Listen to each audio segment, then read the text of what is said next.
Hello दोस्तों, कैसे हैं आप सभी। उम्मीद करती हूँ आप सभी भी बहुत अच्छे होंगे।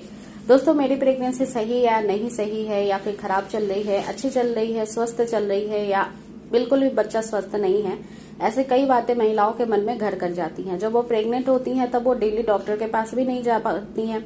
बहुत बार स्कैनिंग करने का जो प्रोसेस होता है वो हर 2 महीने पे या 2.5 महीने पे होता है। तो ऐसी कंडीशन में कुछ बातों को आप निश्चित रूप से ध्यान में रखिए, ताकि ये आपके मदद के और आपके हेल्प के काम आ पाए। आप खुद समझ पाए कि आपका बच्चा हेल्दी है या नहीं है, और ये लक्षण आपको पता होने ही चाहिए। अगर आप प्रेग्नेंट महिला है तो आपको ये पता होना चाहिए कि घर में क्या क्या होता है, बच्चा कैसे रिएक्ट करता है, एक हेल्दी बेबी कैसा होता है, और आपकी प्रेगनेंसी में कौन सी छोटी मोटी परेशानियां हैं। सबसे पहली बात यह है फ्रेंड्स कि जब आप प्रेगनेंसी कंसीव करती हैं तो फ्रेंड्स महिला के शरीर के अंदर बहुत सारे बदलाव हो जाते हैं। अमूमन आपकी फर्स्ट अगर तिमाही चल रही है, जिसको हम पहला ट्राइमेस्टर कहते हैं, तो इस दौरान बहुत सारी महिलाओं को उल्टियां आती हैं, चक्कर आते हैं, मॉर्निंग सिकनेस हो जाती है, खाने पीने का मन नहीं करता है, पानी पीने पे भी उल्टी हो जाती है, थकावट काफी ज्यादा महसूस होती है, बहुत ज्यादा आपका सांस फूलने लगता है। तो देखिए, ये सारी कॉम्प्लिकेशन नहीं होती है, ये प्रेगनेंसी हार्मोन बढ़ने की वजह से होते हैं। ऐसी कंडीशन में बेबी आपका बिल्कुल हेल्दी है, आपको ये सोचने की जरूरत नहीं है कि बच्चा स्वस्थ है या नहीं है।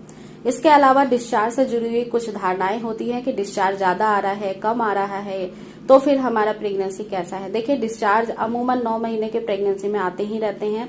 इसमें कोई भी ज्यादा स्मेल या फिर कोई भी ज्यादा कलर नहीं होता है, ये क्रीम कलर का हल्का दिखाई देता है। कई सारी महिलाओं में एस्ट्रोजन प्रोजेस्टेरोन बढ़ने की वजह से डिस्चार्ज ज्यादा या कम हो सकता है, लेकिन ये डिस्चार्ज तब खतरनाक रूप धारण कर लेता है, तब ये बहुत ज्यादा दिक्कत पैदा करता है और आपके बच्चे को नुकसान पहुंचा सकता है।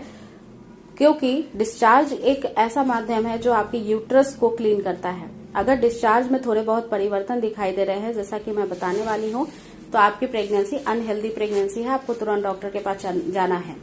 सबसे पहली बात, आपके डिस्चार्ज में कोई भी ज्यादा गंध नहीं होती है, ये फिशी स्मेल का होता है। अगर आपको बहुत ज्यादा बदबू आ रही है, बहुत ज्यादा डिस्चार्ज हो रहा है, बहुत थिक डिस्चार्ज हो रहा है, दही के जैसा फटा हुआ डिस्चार्ज हो रहा है, ग्रीन कलर का, येलो कलर का, स्लेटी कलर का, बहुत ज्यादा ब्राउन कलर का, या फिर बहुत ज्यादा आपको ब्राउन कलर के अलावा फटा फटा सा बिल्कुल ही ब्लीडिंग जैसा डिस्चार्ज जैसा फील हो रहा है, तो आप तुरंत डॉक्टर को मिलिए, क्योंकि ये इन्फेक्शन की वजह से है। बहुत सारी महिलाओं को प्रेगनेंसी के दौरान इन्फेक्शन हो जाता है, बिकॉज उनकी इम्यूनिटी लेवल बहुत लो होती है।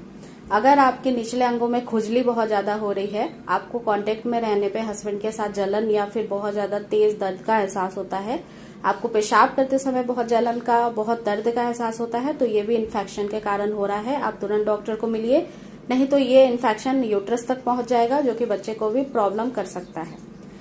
इसके अलावा बच्चे की मूवमेंट बेहद इंपॉर्टेंट होती है। प्रेगनेंसी के दौरान जब आप डॉक्टर को विजिट करती हैं, पहला क्वेश्चन यही होता है कि बच्चे की हलचल कैसी महसूस हो रही है।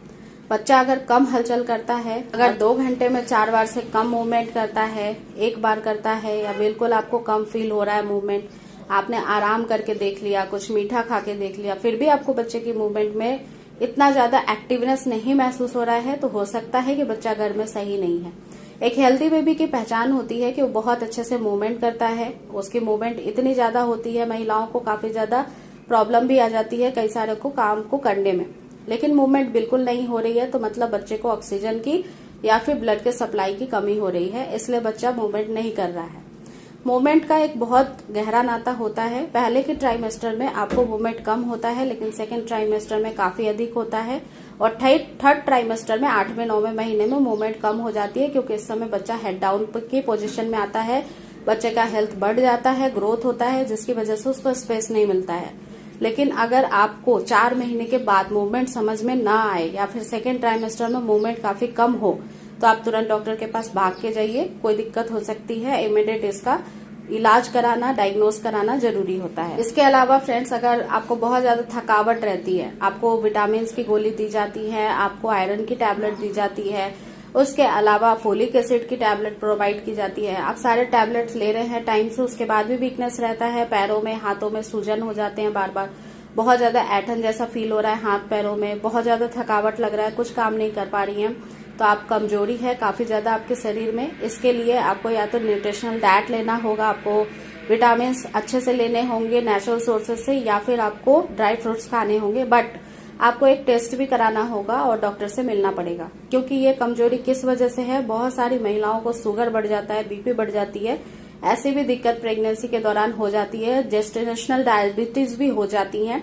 तो ये जो कुछ प्रॉब्लम है ये प्रेगनेंसी के दौरान आम कॉम्प्लिकेशंस हैं, जो कि आपको डॉक्टर ही बताएंगे डायग्नोज करने के बाद। तो अगर कोई भी इस तरीके की भी चेंजेस हो रही है, इमीडिएट आपको डॉक्टर को ही कंसल्ट करना है। घरेलू उपाय से ये सारी चीजें ठीक नहीं होती हैं। तो आइडियली होप आप समझ गई हैं कि हेल्दी प्रेगनेंसी के लिए कौन कौन सी बातों को ध्यान में रखना है। दूसरी बात, हेल्दी प्रेगनेंसी में आपका ब्लड का सर्कुलेशन अच्छे से होना चाहिए, बीपी कंट्रोल होनी चाहिए, शुगर कंट्रोल होनी चाहिए।